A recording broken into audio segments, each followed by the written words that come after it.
Operai specializzati cercasi. Tra il Padovano e il Rodigino ne mancano oltre 1000 nei settori della metalmeccanica e dell'elettromeccanica. La carenza di personale non c'è solo quindi nella ristorazione, nell'alberghiero e nell'edilizia, dove sono altri 1000 gli addetti mancanti o i 300 autisti di mezzi di trasporto.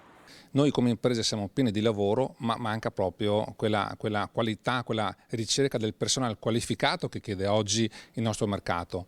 L'artigiano di una volta non è più quello di una volta e quello di oggi richiede sempre figure più professionali. Si aggiungono altri 600-700 collaboratori nel comparto della meccatronica e meccatronica intendo impianti idraulici, impianti elettrici, pompe di calore, energie rinnovabili, dove poi con l'aiuto dei Superbonus 110 e quant'altro ha avuto una spinta molto importante. Dal 2010 la CNA porta i ragazzi delle superiori a conoscere le aziende artigiane. Forse anche per questo motivo in quest'anno scolastico c'è stata una crescita di iscrizioni a istituti tecnici e professionali. Oltre 20.800 alunni sono iscritti quest'anno, in questo anno scolastico 22-23, a percorsi tecnici e professionali, una sorta di boom, di crescita. Lei, da esperto del settore, come se la spiega?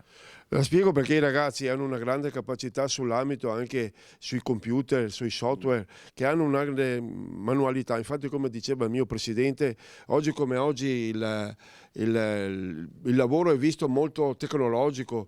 Nel caso degli studenti più piccoli, quelli delle medie, sono gli artigiani ad andare a raccontare cosa fanno e i ragazzi spesso commentano così.